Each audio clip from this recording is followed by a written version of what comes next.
Hello everybody, how's it going today? Glowplasma here to Märchen Crown Chapter number 33. This chapter is titled, The Wounded Pair.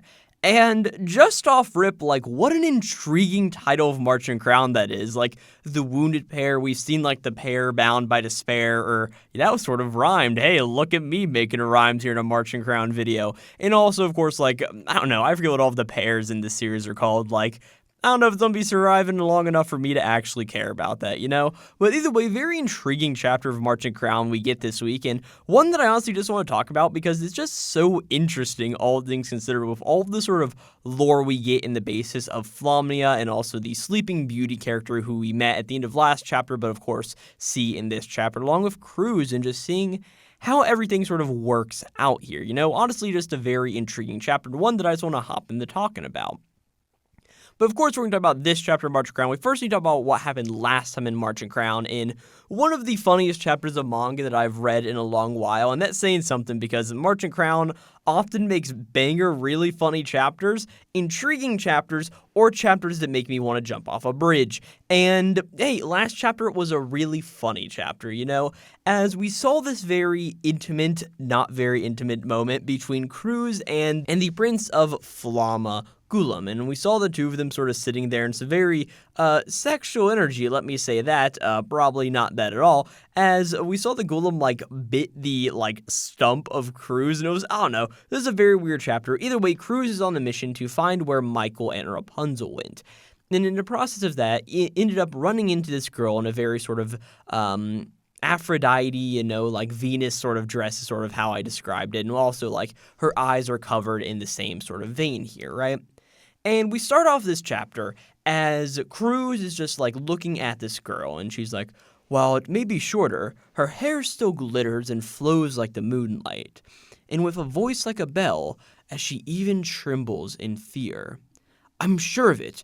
This just has to be her, as of course he's thinking back to Rapunzel, who he's currently trying to find, her and Michael, so Prince Gulam can do some arguably not great things to Rapunzel, As Kreuz just stands here and looks down at the girl, and he's like, Girl, what happened to your eyes?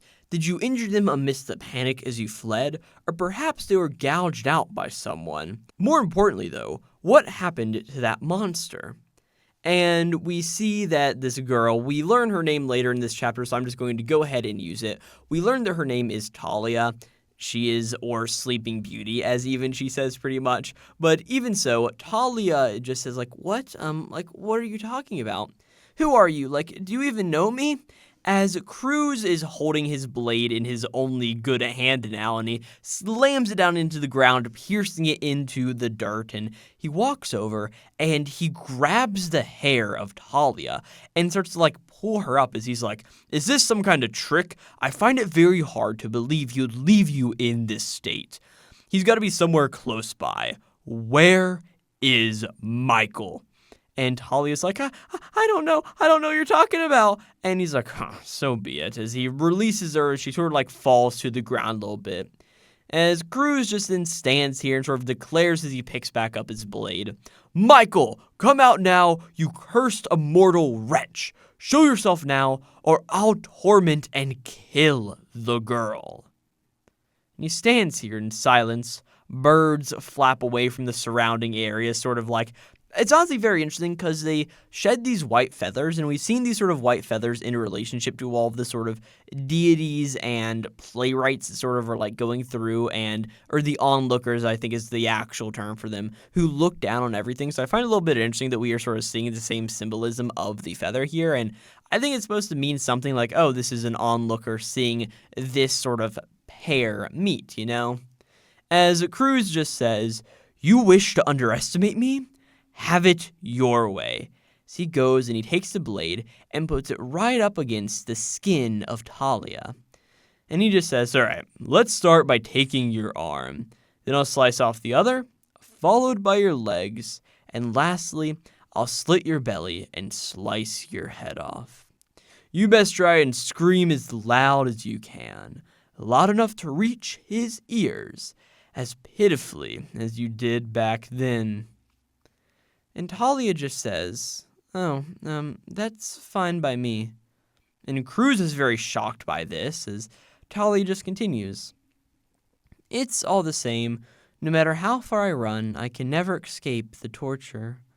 I truly don't know what you're going on about, but it doesn't matter anymore. From the day I was born, not a single soul has ever come to my rescue. So, nameless stranger, go ahead and kill me. Be my salvation. Please put an end to this wretched life. As Kreuz just looks at this and he lowers his blade, thinking, this isn't her. Just who are you? As the night comes upon once more and the crackle of a fire rings out to the surrounding landscape of the forest. And on one side of the fire, Talia sits, her leg still or her foot, more her ankle, somewhere around there. Still blood splatters across it, or blood is dried on it, I guess maybe a better term. As she just asks, why have you spared me? And Kreuz sits across the fire and just says, don't misunderstand me. I'm a soldier. I do not kill needlessly out of my duty.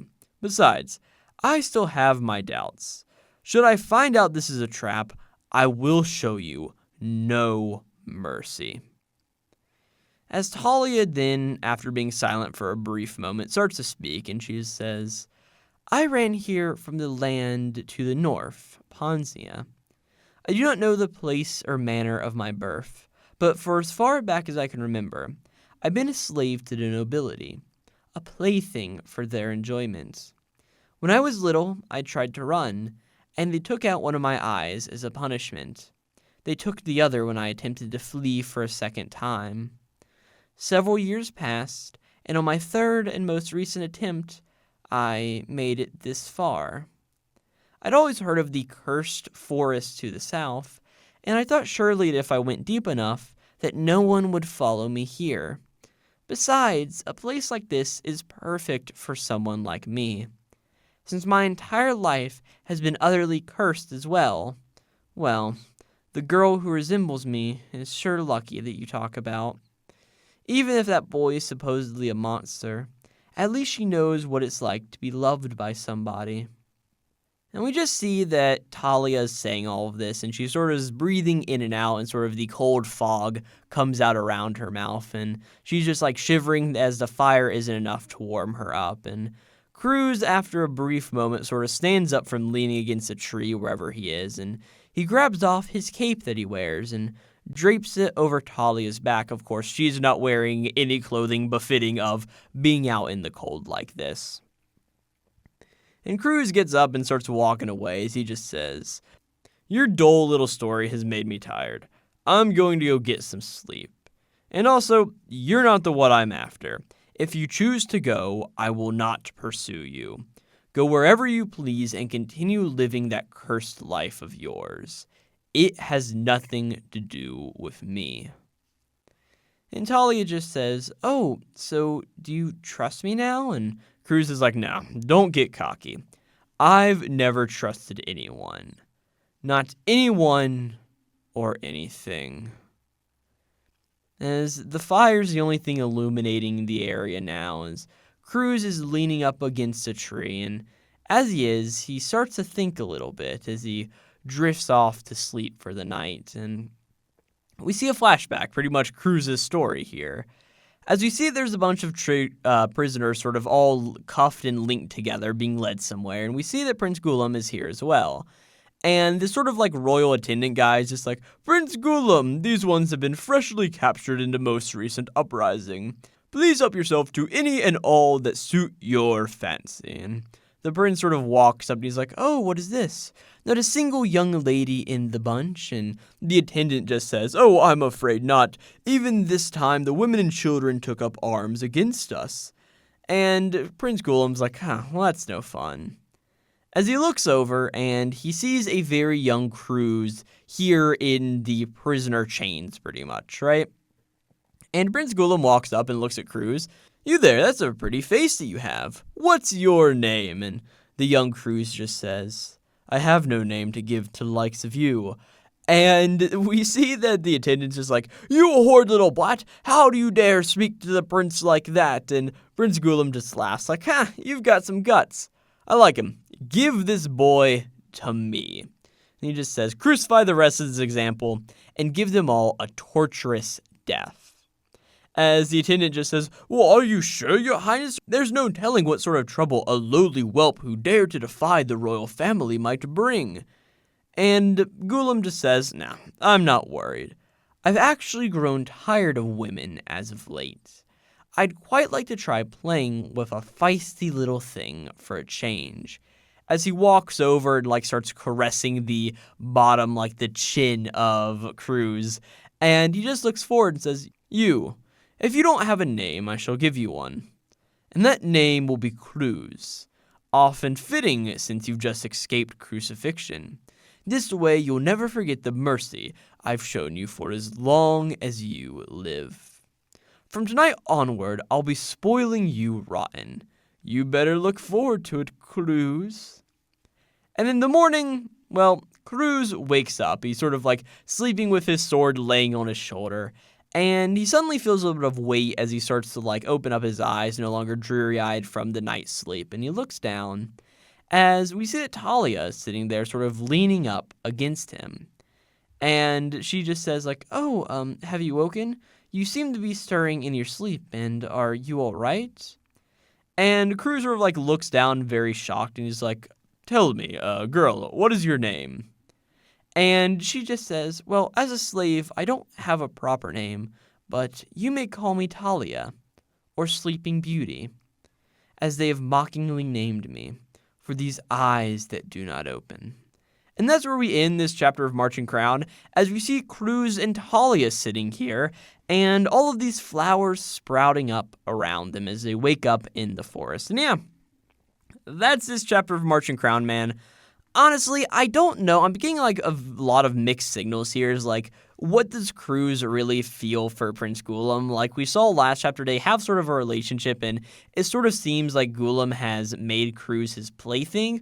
But as time has gone on, those roles sort of dulled a little bit. Is Cruz just does whatever Gulam asks him to do. And here, the obvious sort of idea is that Talia and Prince Gulam are this pair of some kind, both wounded of being a slave to somebody in one sort of way, Talia to all of her people in Pontia, and now Cruz to Gulam here. And I don't know, we're just going to have to wait and see how this sort of story arc plays out with Sleeping Beauty, and let me tell you, boy, that we have some upcoming chapters coming, you know what I'm saying? Of course, at the time I'm recording this video, chapter number 36 has already come out, so I've got a little bit of context to know that things get wild pretty quickly, right? But either way, yeah, Talia is an interesting enough character. We really don't know too much about her, besides for enough to be oh, what does she also think about Cruz? Oh, is it a friend? I don't really know. This is a chapter of Märchen Crown. I've covered every single other chapter of this series on the YouTube channel. You can check out that playlist in the description box of this video and on the end card of this video as well. And yeah, with all of that being said, I'll catch you guys next time for chapter number 33 of Märchen Crown. Again, this was chapter number 32 titled The Wounded Pair. And yeah, I'll catch you guys next time. This will be Glowplasma, signing out.